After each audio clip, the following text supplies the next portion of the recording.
Okay, let's see one more example on Newton-Raphson method. Why this example is because there's a caution again to the students here for this example. What that caution is whenever I have trigonometric functions in f of x, there's one caution that students ought to remember, that is the calculator should be in radian mode. They'll do the whole process. Bichara students will do the whole process, but then they'll go with the default setting of the calculator, which would be in degrees. And then here we are tracing out the interval, which is in numbers, right? The interval is in numbers, not in degrees. So put the calculator first in radian mode whenever you find cos x kind of things, trigonometric functions kind of things. F of x is this. I've rewritten it like an equation. It's obviously a transcendental equation, guys. What's the transcendental equation? Whichever involves trigonometric, hyperbolic, logarithmic, such functions whenever they are there in the function, functions when they are there in the equation. You can't tell how many roots are there, whether a root is there or not, or whether it has infinite roots or a single root or the number of roots. In such a case, unlike in quadratic, cubic, biquadratic, where you can say there are 2 roots, 3 roots, and 4 roots, and so on, respectively. Okay, you cannot tell for a transcendental equation. In such a case, numerical methods, that too, a method like Newton-Raphson comes to our rescue. What is it that I will do for Newton-Raphson? I'll be needing the initial approximation. Usually it will be given in the question. Usually it will be given in the question. Okay, so what we will do is, first let us check f of 0. Okay, using a calculator, f of 0, I'm getting it in radian mode to be -2. And f of 1, I'm getting it to be 3. So between 0 and 1, root lies between, I can just write like this, root lies between. Remember intermediate value theorem also, guys. In case no hints are there, you'll be finding out. Root lies between open interval 0, 1, because f of 0 is not 0 by intermediate value theorem.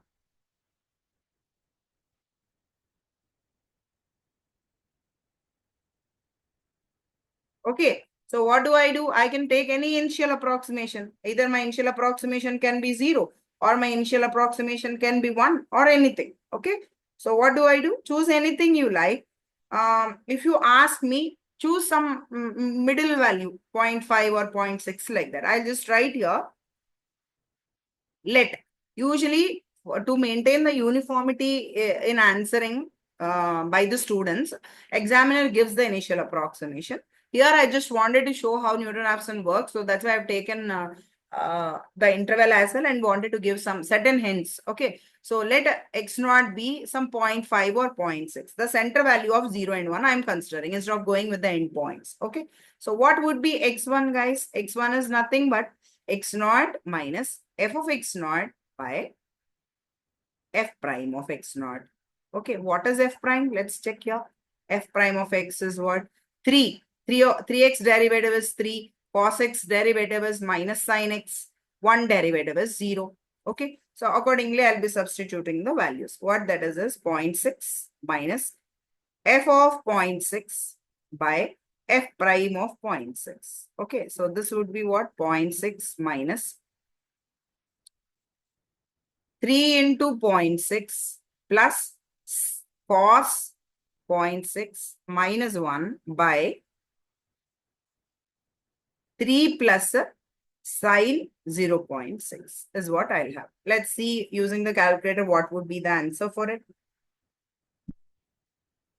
0.6071. Even if I take 0, it will land up somewhere at 0.5, guys. Okay. As we have seen in the previous example of Newton-Raphson. Okay.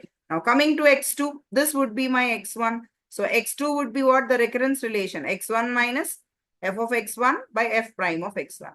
But for bisection and regular falsy, you cannot write a recurrence relation because every time I'll be using intermediate value theorem. Unlike in Newton-Raphson, where if the initial approximation is strong, where if your initial approximation is very close to the root, you tend towards or converge towards the root. Your answers converge towards the root. Okay. So what I will do? 0.671 minus 3 into 0.671 plus sine. No, this is not sine. This is cos. Of course, I think this should be minus here. I'm sorry.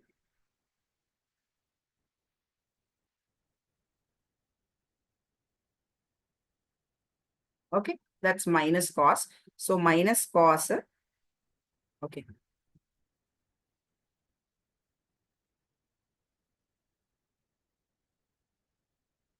Minus cos 0.671 minus 1. This is my numerator. Denominator is what?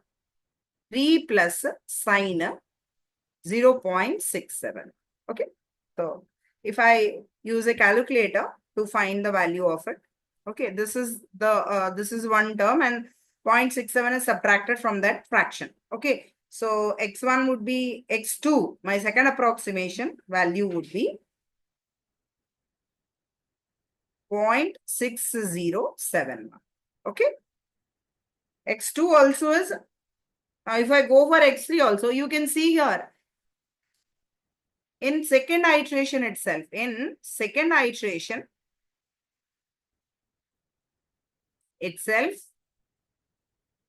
we have got 4 decimal accuracy. We have obtained 4 decimal accuracy. 4 decimal accuracy. See here, what's 4 decimal accuracy? See my x1, which is 0.6071. What's my x2? It's also same. After decimal, 1, 2, 3, 4. All the 4 decimals are matching. And then for any answer, maximum I'll take to, if I ask you, what's some value? Something like, what's it? 1 by 3. If I say, what you will say? 0.33. Maximum 1 more 3 you will say. And not after that, right? Maximum of 2 decimals you will take. In the worst case, I'll be taking 3 decimals. Not so much. But then for the second iteration itself, till 4 decimals, the root has coincided because my initial approximation is very strong. Okay. I've chosen an initial approximation, proper initial approximation. Even if I would have taken 0.5, I would have got some 4 iterations maximum to obtain this root. Okay. That's the benefit of Newton-Raphson, which converges very fast. It has quadratic rate of convergence. Okay. So I have 4 decimal accuracy. I've obtained 4 decimal accuracy. Nothing is mentioned in the question. But then once I obtain 4 decimal accuracy, I can stop the iteration process, decimal accuracy. So what's my root? No x1, no x2, nothing. I'll be saying the root is that value. What is the root? Hence the root is, I will write, hence the root is x is equal to 0.6071. You can check the calculator as well, guys. For this, putting the calculator in radian mode, you can give the equation and find the root for it in case you have an option of that type. This is how I will solve Newton-Raphson method problems. Okay, thank you.